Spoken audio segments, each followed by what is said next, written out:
So for this video, guys, we're going to be looking at the gun bunch out of the Patriots playbook, and we're going to highlight a couple plays that weren't in the West Coast playbook, so you kind of have a nice overview of what this does against most gun bunch plays. That's the meta. We're going to look at Pat Sale, then we're going to look at the 518 hook, and the last play we're going to be looking at is the Pat's curl flat. Okay, those are the ones that typically people are going to be using when it comes to that type of deal, and kind of go a little bit of that. So let's start off with the most popular, which is Pat Sale. Again, cover 6 invert, and what we're going to do is we're going to base the line, press, and we're going to shift our line to the right, shift our linebackers to the left, and then what we're going to do is put both the linebacker on that player on the sole side. And we're going to make sure that we go ahead and put the defensive end on a hard flat. So this is what it looks like. Now, if you notice, I haven't done something on this depth chart because I changed the screen. I went to the Patriots, playbook, and I left this player here as a non-sub linebacker. So right now, it's just your middle linebacker. I'm going to go in and make sure that I show you here how to do that so that you understand it, because I didn't show that in the first video. All you're going to do is go to depth chart. You're going to go to your sub LB, and you go to Deion Jones, and you're going to pick a player that makes sense. For me, I'll do Kazee, right? So he's going to be 88 speed. That's what I had in the last video. And I'm just going to reset it real quick so you can see now that our player's not there. Now, in this situation, I think the best part for my team would be, and I'm sure that you guys will probably feel the same way, is that you take your player that you just took out, which is your middle linebacker, and you put him back in. And you put him back in by going ahead and putting him there, right? So you're just subbing him back out so that way you have that ability to make that work, right? So that's how that works. And I'm going to go ahead and pick the play, and we'll go to Pat Sale. And I wanted to make sure that I really touched on that because I don't think, everybody may have seen the video that we did on YouTube on it. I want to make sure that you saw that, right? So here's Pat Sale. You go back to the play. You're going to see that Kazee's there and Jones is there. Okay, that's how you get your middle linebacker to the right spot, and you get a backup free safety, strong safety in that spot. So now we're going to do the baseline press, shift our D line to the right, go ahead and shift our linebackers to the left. Make sure we put that one X linebacker on Hogan, and make sure that we put the defensive end on a hard flat. Well, a lot of people like to do, and I'm showing you for the short side and the wide side of the field, is with Pat Sale, they like to go ahead and go and max protect, motion this guy over, hike the ball, and you're going to see that there is nowhere to throw it to this B receiver. This guy is going to get blanketed to the sidelines, right? Not going to have anything there.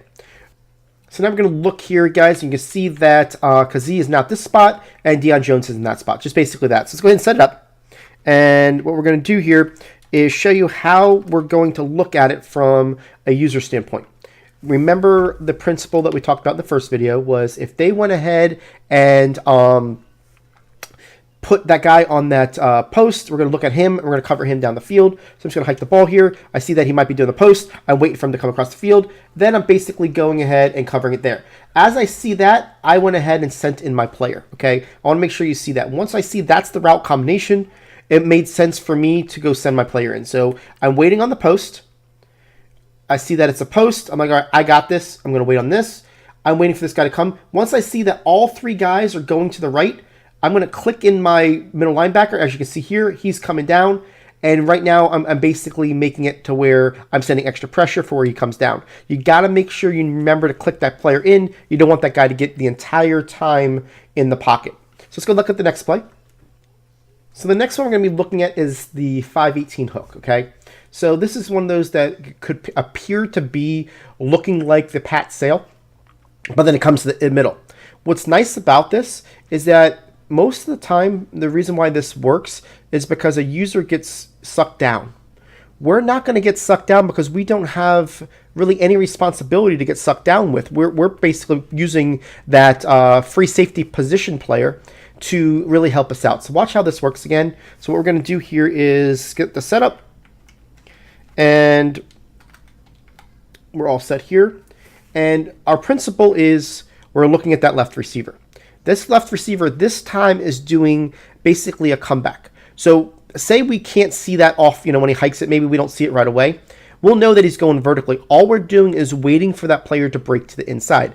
If he never breaks into the inside, then he's not our responsibility. We've got somebody that's going to be playing that player underneath him. So watch what happens here. We're going to show how most people will run it. Something typically more like this is how you'll see it. So if somebody's leaving them on that comeback, that's the responsibility. If they're doing the in, then what you're going to do is very similar to what you did when it was the drag. You're going to cover them to halfway to the field, and then you're going to go and back up to the post, okay? So watch what happens. If it's in route, we're going to say here, goes here, we're going to go right here. Then we're going to wait for that post to come across. Look how everybody's bracketed, okay? There's nowhere to throw that ball. We've got the right side covered, and we've got the ability to basically see how it is. This guy comes in, this guy goes out, and you're going to see how that's going to be able to be bracketed pretty easily on that, right? So that's basically how things are going to work for you, and I want to make sure that you see that as you go and see how that gets shut down. Now, it's going to work the same way on the left hash mark. I just have it on the right hash mark. I'll just put it, basically left show the same thing, just so you can guys see that I'm not trying to be lazy about it. It works both ways. I just didn't want to keep these videos too long. So what we're going to do here, again, is set this up, and what you'll see is we'll do it this way where X is on the in, X is on the drag. It doesn't really matter, what it is, and something like that, right?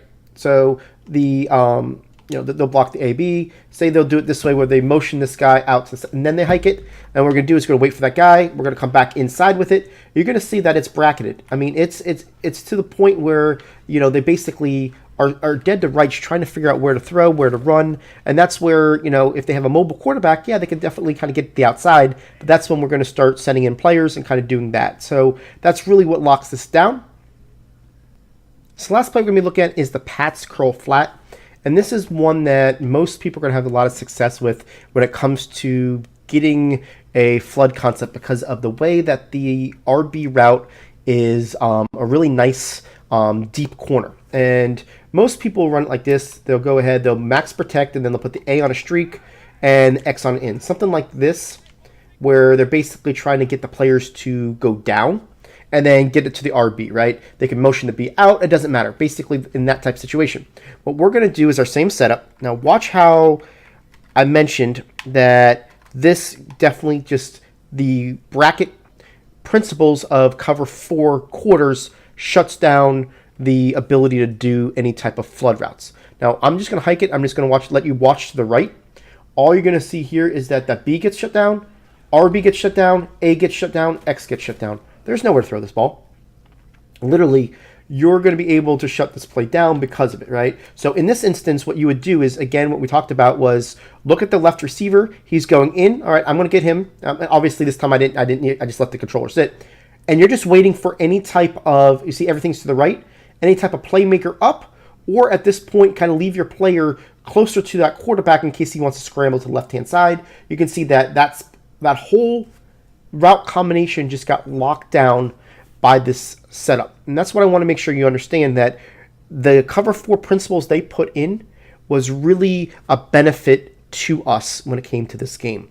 And most people aren't going to know that. Most people aren't going to know how to use it. We put a tip out by making sure that you put in protect the sticks to make it run like last year. And that's very good when it comes to most of the offenses formations that you do. But for bunch, you want to keep that quarters in there. And I showed you why through these videos. We're going to go ahead, and I know most people are going to probably think, what can we do about getting more pressure? We're going to try to lab up some ways to get pressure using the same look or very similar looks, so that if we go into a position to where people are now trying to put more routes out there, trying to get more options for themselves, or just they have that subconscious feeling that they have more time in the pocket, we want to hit them with that blitz right away. That says, oh, I didn't see that coming. And that's kind of what we want to do with this, is really mix those two things together to really give you that option where you can throw in a blitz to get to the quarterback when you want to keep him honest, but really this is a coverage-based D.